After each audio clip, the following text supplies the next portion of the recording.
watching Beyond Clean Live, where clean freaks get their fix.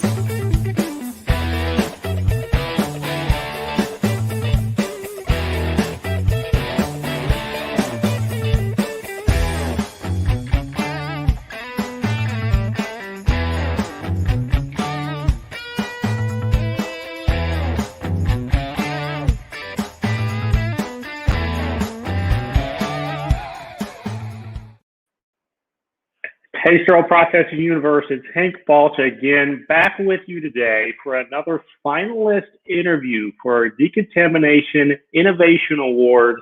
Today we're going to be talking to Scotty Jones about his innovation submission that brought him into the final three.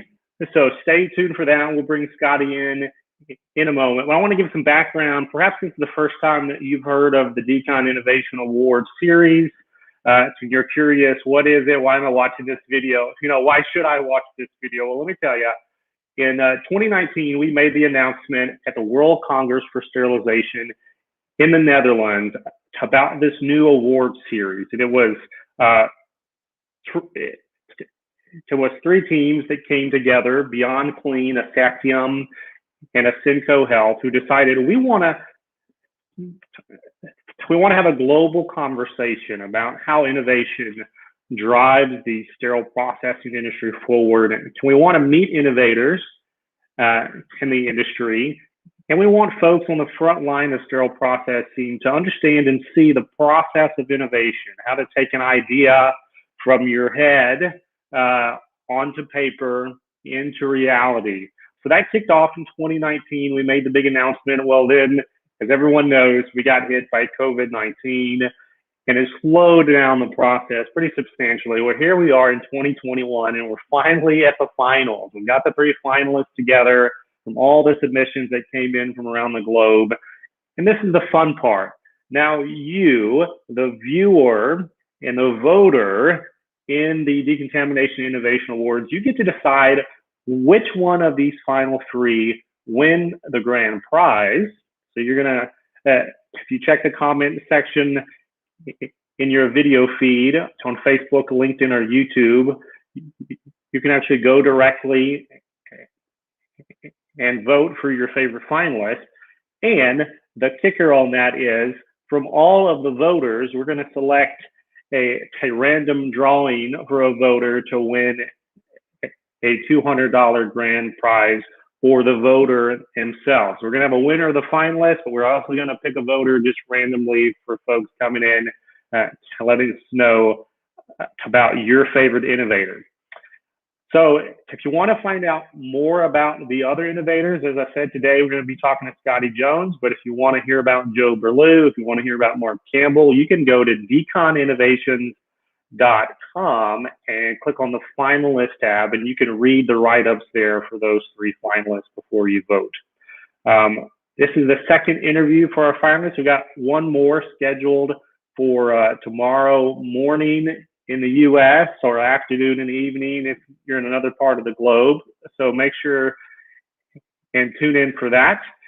And the voting is going to run until the end of February. So you'll have a couple of weeks, not only to vote yourself, but to tell your friends and family, hey, there's these new innovations coming into the sterile processing space. Go check them out and put your vote in.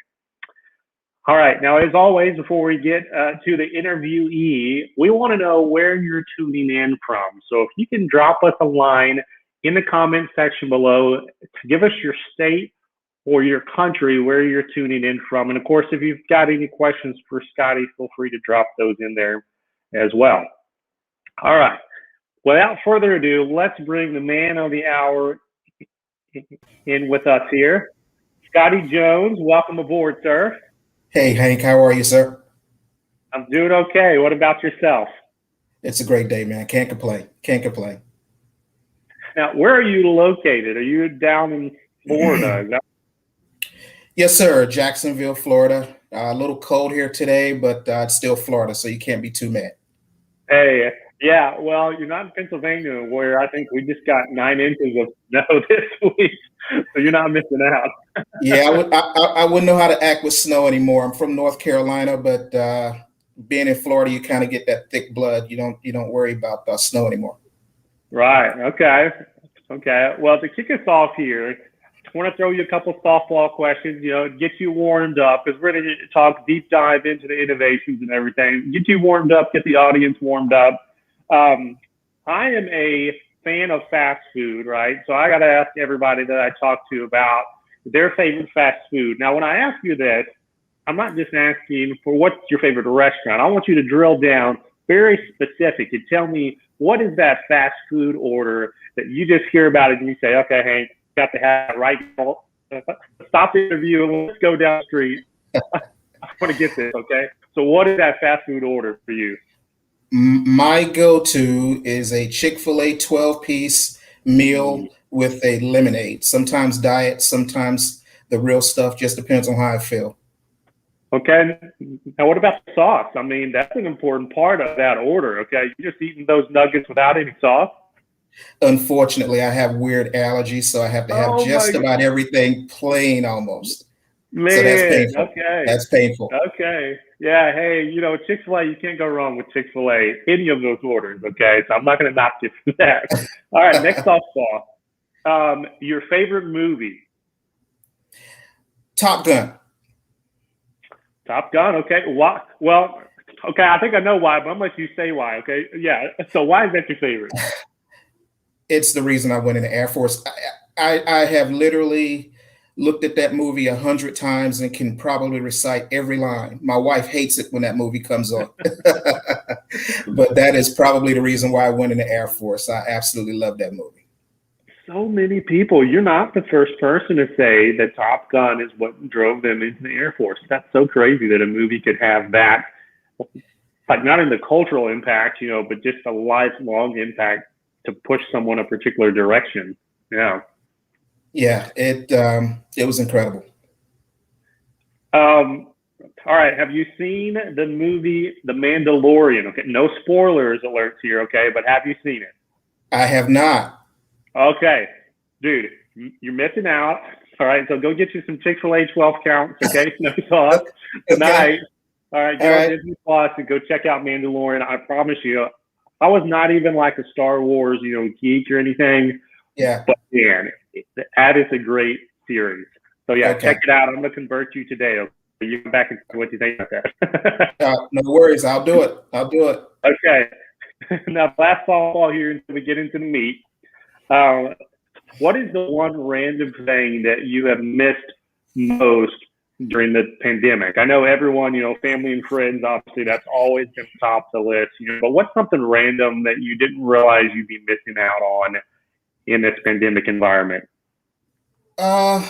Sporting events. I think the main thing with me is basketball, golf, being close to the Orlando Magic. I would go see them a lot. And now with the pandemic, that's all been shut down.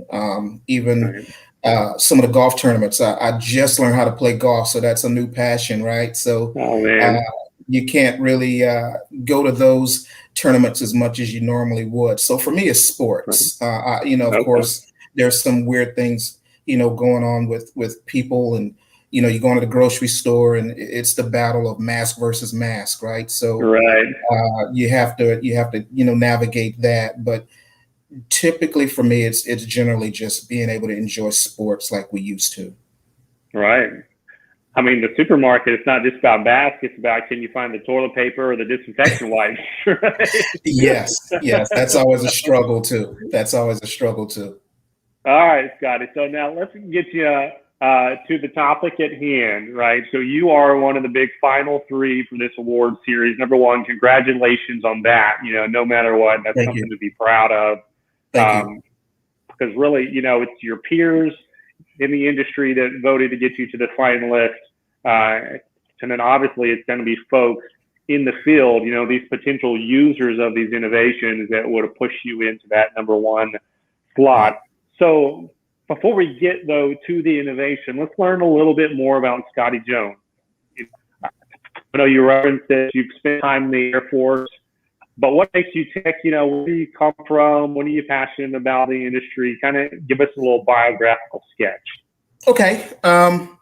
Well, I'll go back a little bit. I know I said Top Gun was the reason I went in the Air Force, but it was actually, it started when I was 12. I lost my dad when I was 12, and it really shook me for obvious reasons. So when I lost him, I immediately knew I wanted to do something in healthcare. I didn't know what at the time, but I knew I wanted to do something in healthcare. So when the opportunity came to choose what I wanted to do in the Air Force, I instantly chose something in the healthcare field. So I said, I know what I want to do. I want to work in an operating room. Had no clue what I was going to do, had no idea what it was really about, but it sounded cool at 17, right? So I decided to go into the industry as a scrub tech. So I joined the Air Force, went in as a scrub tech, did that for 15 years, and decided that I wanted more.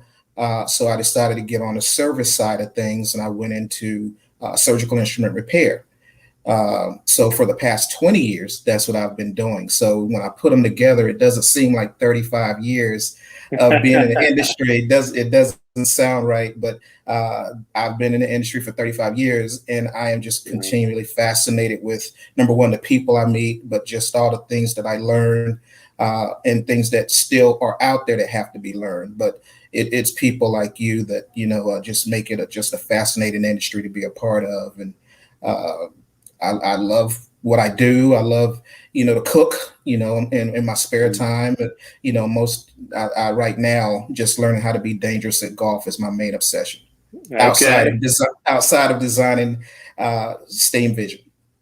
Right. Well, there's first habits to have golf. So I have no argument for you there. Yeah. So your solution, obviously, we'll talk more specifically about it here in a moment, but it is a solution for sterile processing. And you gave, the background about you started with a vision really to go into the operating room.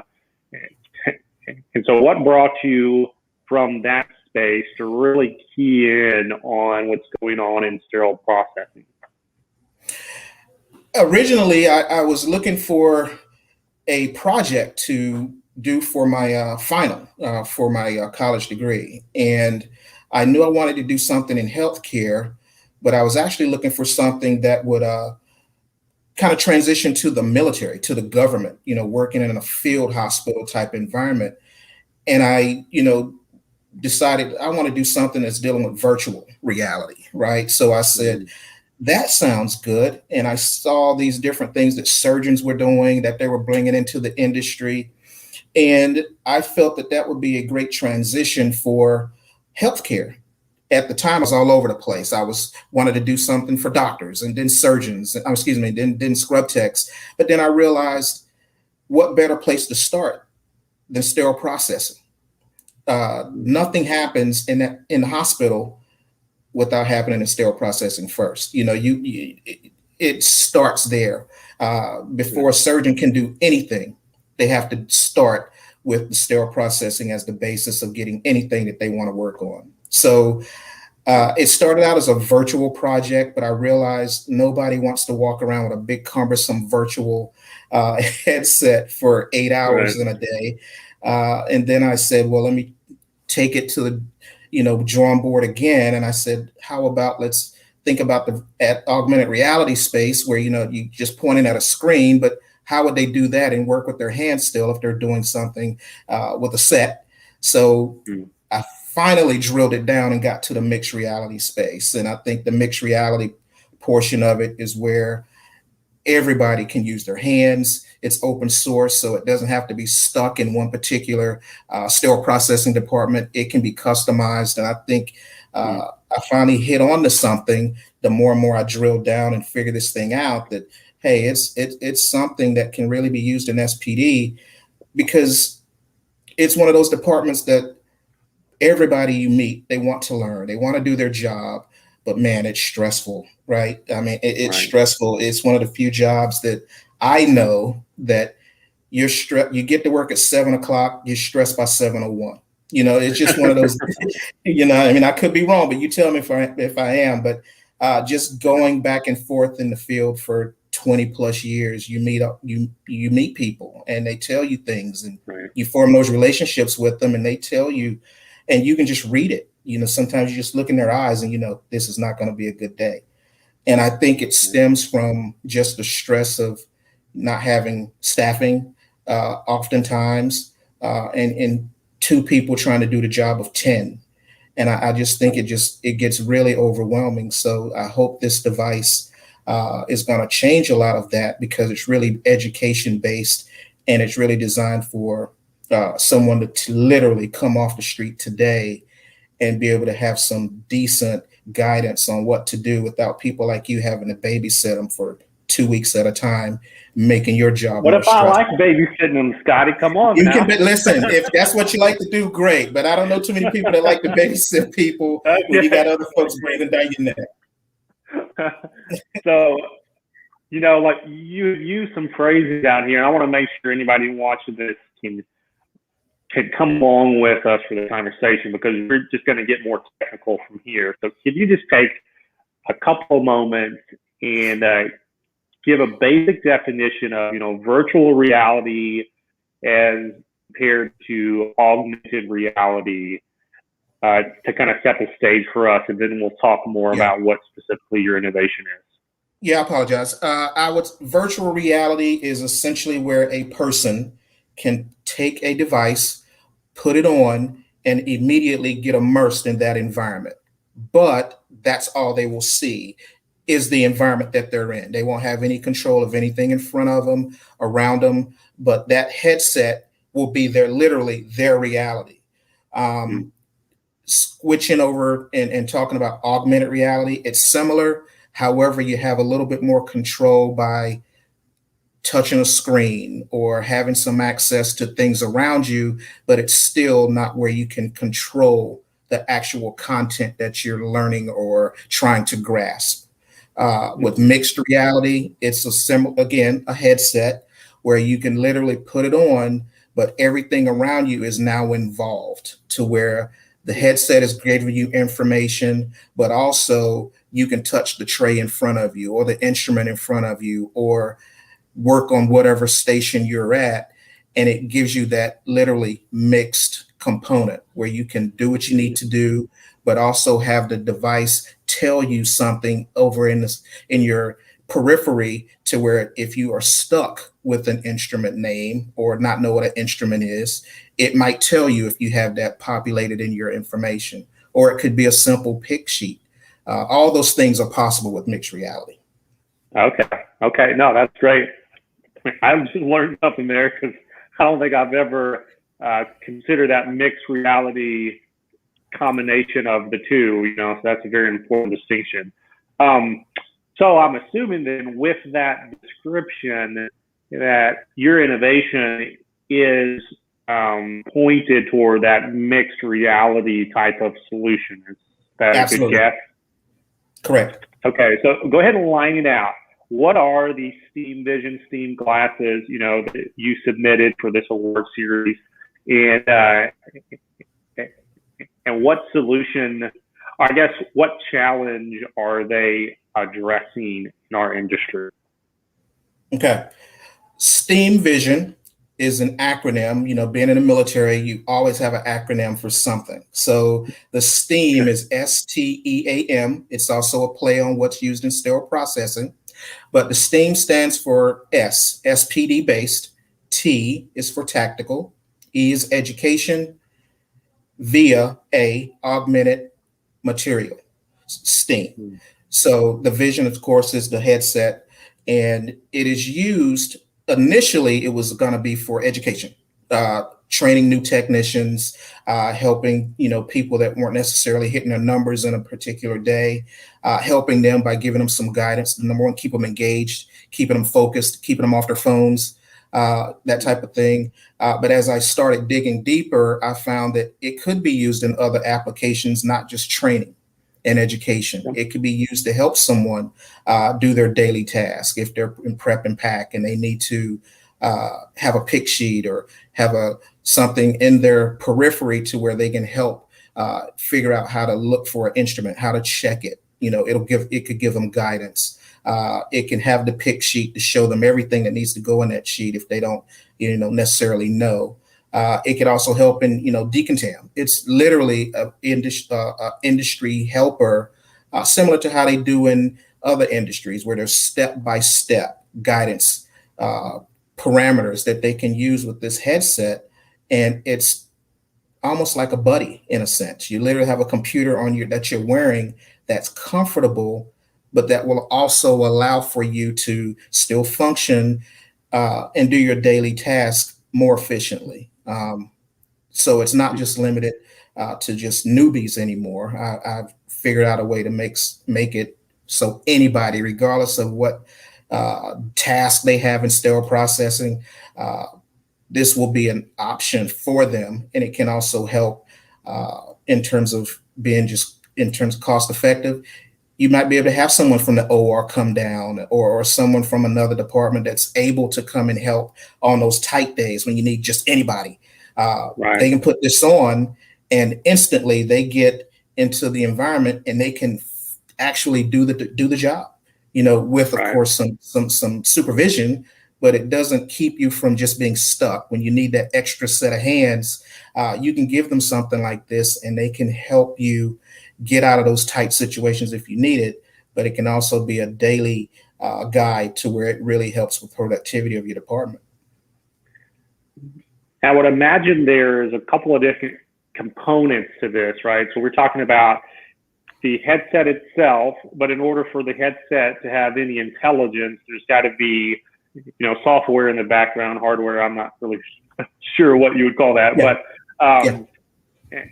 and so your idea of innovation, I guess, is putting the two of those together. And if so, what is that looking like in your vision for what this solution, could do? Everything is encompassed into the headset. Okay. So you would literally populate the information. It's open source. So it just depends on, say, your hospital might be different from the hospital down the street, but it would be key components that are common for most SPDs, right? Prep and pack section. You may have an education and training section. You may have a decontam, component, if you just want to give your staff, hey, here's how we're doing it now, or, just different things that you may want them to know that day. It's so many ways you can go with it, but everything is encompassed in that headset. So, so it's software for use. It's a device for use, but there's nothing that they have to really lug except the headset. And it's designed, this is second generation technology. So Microsoft has made it so you can wear it all day if you have to. Most people probably won't. There's no need for that. But if you had to, it's that versatile. So you're not lugging around some heavy device that tethered to a cable. Everything is encompassed in that headset. When you put it on, you're ready to go. All encompassed, all ready to go, populated with information that you need. So it keeps you hands free. It keeps you mobile, so you can walk around the department with it. And it's just so versatile in terms of that technology and how they've made some new changes with it. It's pretty cool. It's pretty cool. The thing that I love about this idea is it almost democratizes or equalizes sterile processing knowledge. And I'll just say, you reference, if you need to pull someone in, new to the department and really get them producing quickly, which I don't think there's any department on the planet that hasn't struggled with that. It's like, HR is like, hey, we gave you new positions. And you're like, well, that's great, but they're not going to start doing anything for like 3 months. That's right. That's right. That's right. Train them. So I can see how that creates, that more level playing field of, it's not as much about memorizing all this information anymore over years and years and years, as it is about being able to access it at the point and at the stage of the workflow that you would need it, right? Is that a good description of that technology then? Absolutely. I think that's a great way of putting it. It doesn't tether your staff to a computer screen. It's a enhancement. They can go from the computer screen to their workstation with this device on, and it kind of enhances what they know, right? In the past, If you were training, you had to sit at a screen for however long, and God bless you if you retained a lot of that information, because I'm not that person, especially now being in my 50s. I can look at it now and 30 seconds later, I've forgotten everything. So, right. So now with this type of device, it can enhance that information, so it's not taking away old standard training in the old sense where you're sitting in front of a computer screen all day. It enhances it. So it kind of, oh, that's right, I remember that, so when they see it again, it's right there. So they can instantly apply it with their hands and keep on working and keep moving versus, scrolling with the mouse or, let me go back to this and clicking something. It's instant. It's instantaneous with the headset. And I think that's where it frees up and changes the game in a sense that everybody needs their hands in sterile processing. This allows them to remain hands-free and at the same time be productive. Right. And it addresses the other side of the challenge where you have staff who have a lot of experience, who have been working in a particular department, maybe for decades. Right. But what they know is what they remember, not necessarily what we told them last week in a staff meeting, that the new policy or the new procedure is this. And so you get all these outliers because information changes so quickly. I felt so bad for my staff, when I was managing these departments, because it's like every day something comes in and something's new. Okay, now we're doing it this way, or there's a new storage location for this, or there's a new instrument in this tray. You can't keep up with all that humanly without. That's exactly right. To keep it all straight all the time, every time, without some kind of external solution, like what this innovation would give you, which would cue you at the moment that you need that new information to say, oh, this one actually has a new scissor and this is the code on it, right? Correct. Even cross-train to another scissor. If you don't have that number, you could program it to cross-train. Here's another option in case you don't have this one to put in the set. So that's the type of technology we're talking about. Versatile. Scotty, I want to ask you, just on the inspiration for this idea, how did it come up? Like, I know it's been on the market, for a while, as you said, second generation technology. So it's not like you came up with the idea of mixed reality, but applying it to sterile processing and the solutions that you're doing it, that's the innovation, that's the newness. So what brought you to that point where you're like, this can address all of these other issues that we've been talking about? Was it a particular experience? Has it just kind of grown over time? Did you have a conversation? Where did it start? Good question. It's, I would say what really got me fired up about just trying to do something was just talking to some of the people in my accounts. What is your biggest issue? What is your biggest frustration? And just about everybody I spoke to said staffing, training, new people coming in and having to take the time to get them up to par where they can hit those production numbers. Just not having enough people to do the job every day, walking in and being stressed, getting in at 7 and literally being stressed at 7:01 because they see everything that they have in front of them.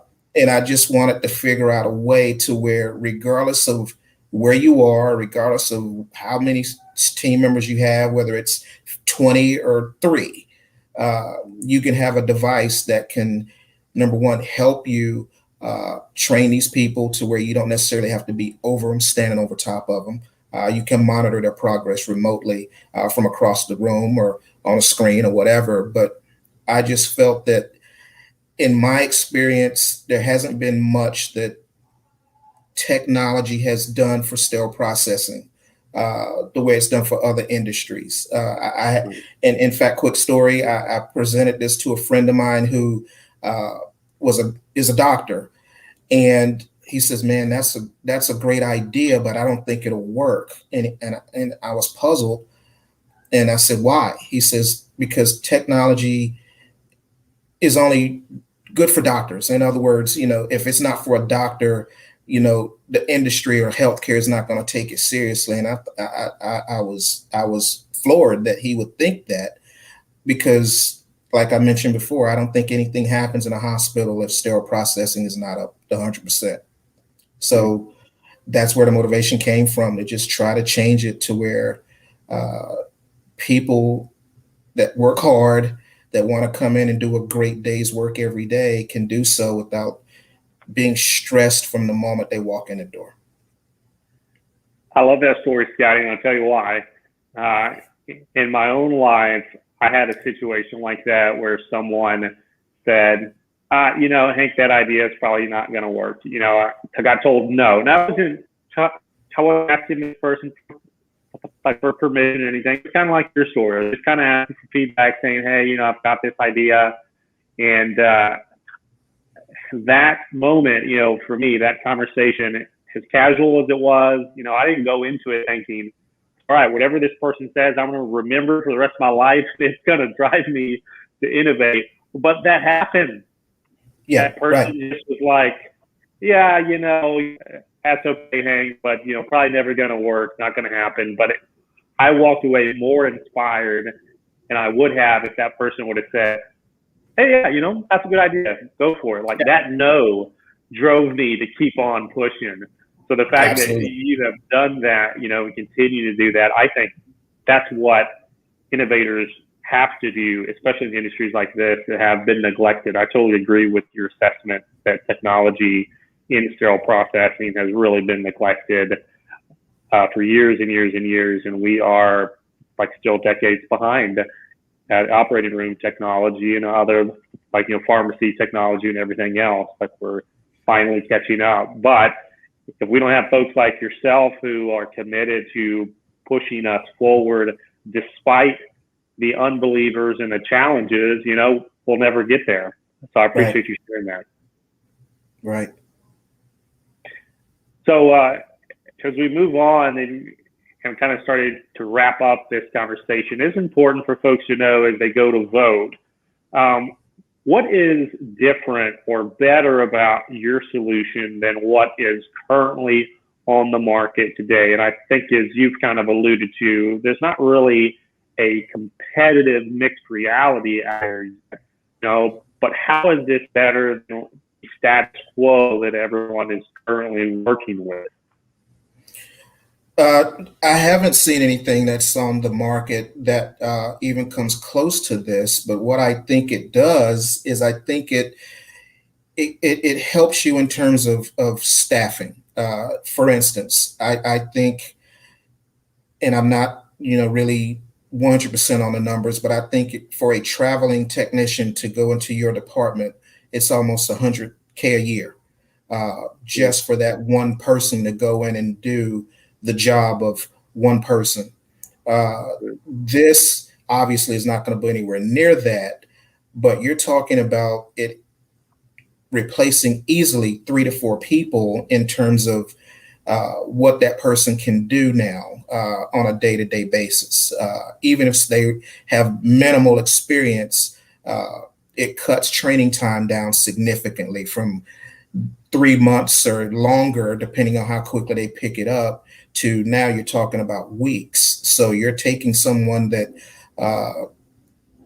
their numbers are going to just skyrocket far quicker than they would in the midst of them continuing to be trained. And you and I both, know, and I know you know more than I, but you are judged on your numbers. What is the productivity that you're doing for your department? And a lot of the people that work in your department sometimes aren't even aware of that type of pressure that you're facing. And I think this type of innovation, it kind of takes that off a little bit, but it also gives them measurables to where they can, if they're stuck, they don't have to be worried about coming to you now or coming to their supervisor. They're going to have that extra guidance over their shoulder to where they can say, oh, okay, yeah, that makes sense. I can do that now and keep going, versus taking 15 minutes to Google something and try to figure out what it is on their own because they don't want to ask you. So it gives you all those different components of giving them the confidence to do their job without having to feel not necessarily silly, but feeling like I can't ask that. I'm supposed to know that. I've been doing this for 15 years. It's just one of those technologies that I feel gives everybody the opportunity to just do their job, feel confident, feel good about it, keep them engaged, keep them hands-free, and more importantly, keep them productive.